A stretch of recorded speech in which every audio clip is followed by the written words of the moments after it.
What if I told you that the infamous egghead incident that we're waiting to occur wasn't the defeat of another Yonko, but the first failed mission of a Navy Admiral and Gorosei at the hands of a single Yonko? Kizaru has finally engaged the Straw Hats, and Luffy's stepping up to the plate immediately to hold him off in order for the rest of the crew to escape. But hear me out.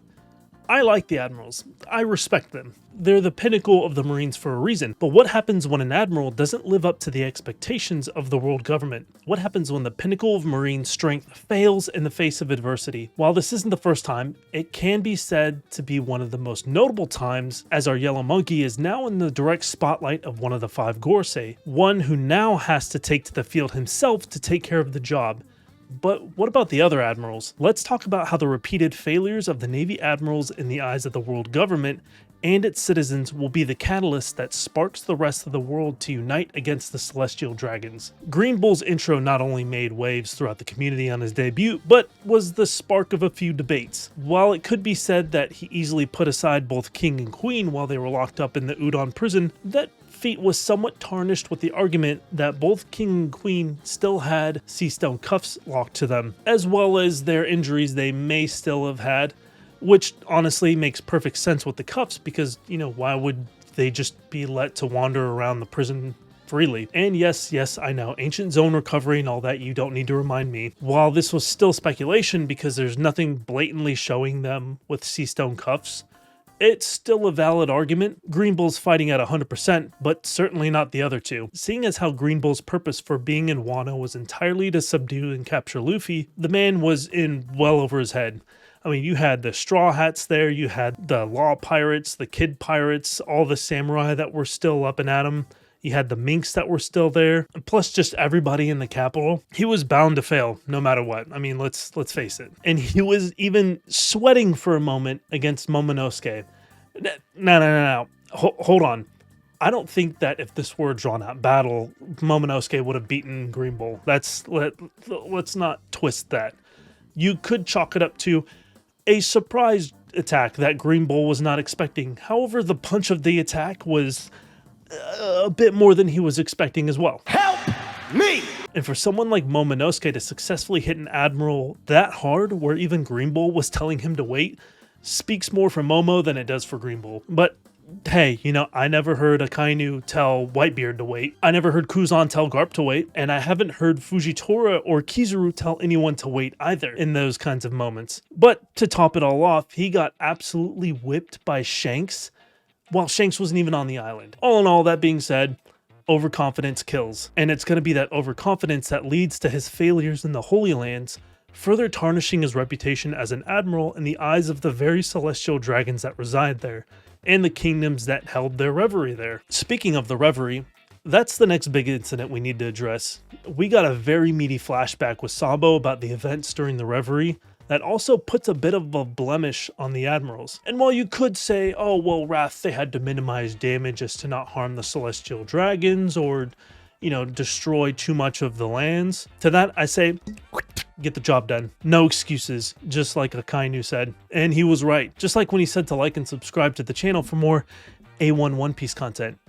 Sabo went in with 3 clear objectives on this mission and was not stopped. Firstly, to destroy the symbol of the Celestial Dragons in a declaration of war. Secondly, free as many slaves as he possibly could and take back Kuma. A little more on that note soon. And lastly, to destroy the food stockpile in the lands of the gods. No more food. Not only were he and the other commanders successful in completing these tasks, but they did so with, I want to say relatively minimal damage. As seen once they return, this comes to a huge smear on the admirals in the eyes of the world government and their ability to protect the government's resources. And in turn, the eyes of the kingdoms that are supposed to be protected by them. Because remember, the reverie was going on during the Revolutionaries' attacks. So all those kings from those different countries were there. And they were all able to more or less witness the admirals not be able to stop the Revolutionaries. About half a dozen people. Whether or not they harbor favor with the Revolutionaries, at the end of the day from the sidelines, those kings are going to be looking at that and weighing the scales of who they really want to invest in. Are they going to stay allied to the world government who can't even protect the Holy Land? Or are they going to step up with the revolutionaries? Now, on one hand,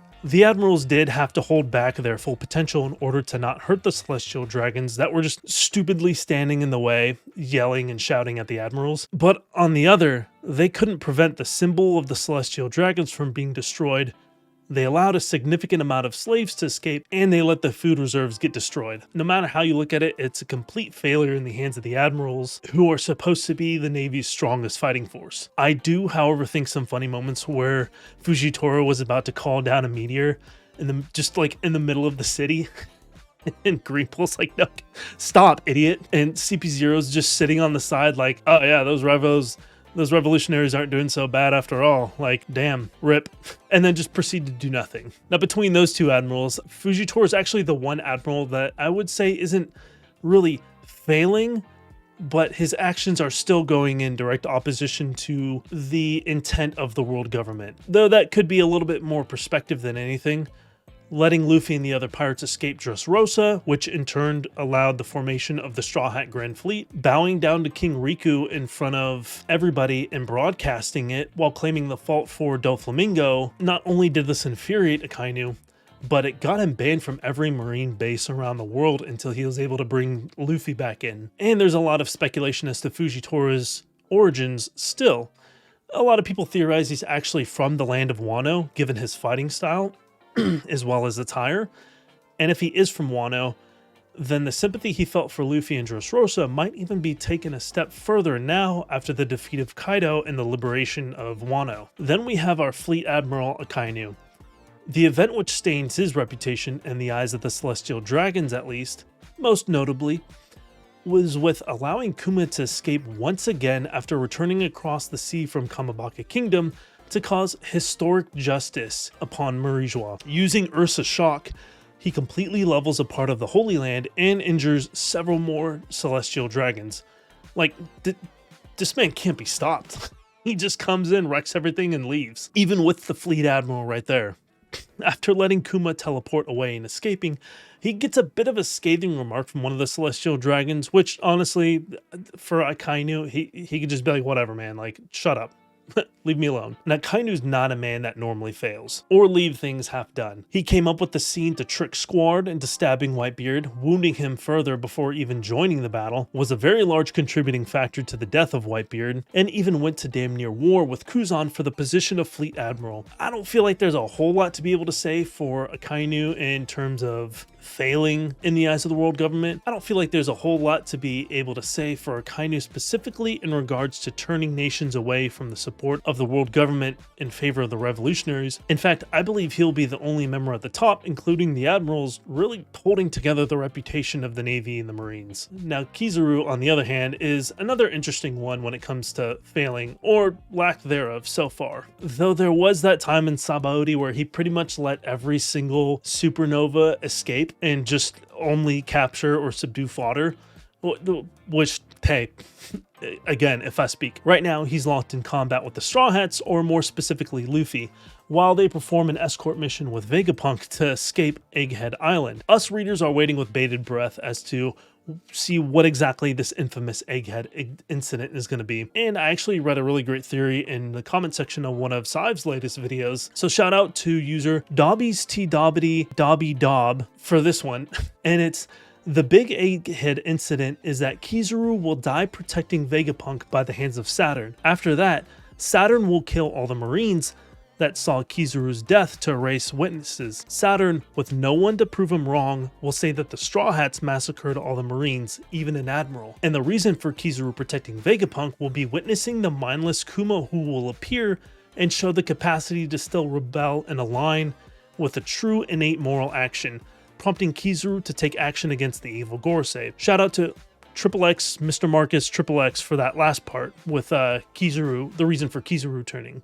Honestly, I really love those series because while at a first glance you might think, how is this going to be lined up as a failure in the eyes of other kingdoms of the Gorosei? If the Gorosei is claiming that the Straw Hats were responsible, we now have the world's smartest man who can attest to everything and will very likely have a recording of the events that took place on Egghead that he can give to Big News Morgans to put out to the world. And if the newspaper papers showing that even an admiral is taking a stand against the Gorsei and dying for it, then to several kingdoms, that's probably one of the biggest red flags there is when it comes to choosing who you're going to move with, who you ally yourself with. The world government, who is murdering admirals and other Navy Marines, or the revolutionaries who are fighting for their liberation. But who then will people look to in order to protect them from the evil pirates if the strongest members of the military aren't able to subdue them? Because it's certainly not going to be other pirates. The ramifications of the end of this arc for the Marines side is going to be the start of the great shift in people's faith in the current system. A greater amount of countries are going to see that the Straw Hats are escaping, with Vegapunk as a sign of the weakening strength of the Navy, and with the sign of weakness, an opportunity to free themselves from the shackles of the Celestial Dragons, whose tyranny will no longer be tolerated. Ladies and gentlemen, the fuse is burning, and soon enough,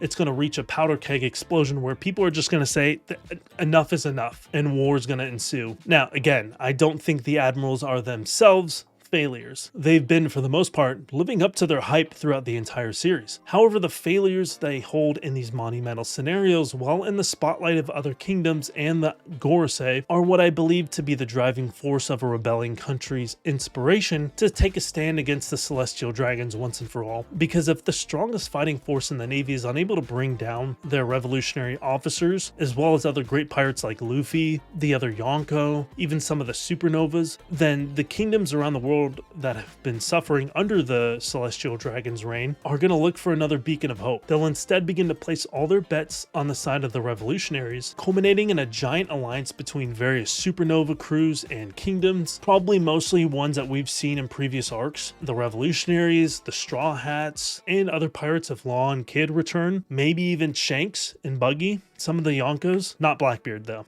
versus the entirety of the remaining Navy, all of Cypherpole, the Gorsei, and Eam. These are just some of the things that have been on my mind lately that I wanted to make a video out of. It's been a while since I posted a full-length video. I get it. Life gets crazy. This is just a bit because I've been streaming more gaming and variety stuff on Twitch, as well as just making clips for the second YouTube channel, Rathofreptar TV, and Rathofreptar TV TikTok, as well as just spending more time learning new video editing skills and learning how to use different transitions and softwares just to make the videos a little cleaner and a little more professional appearing.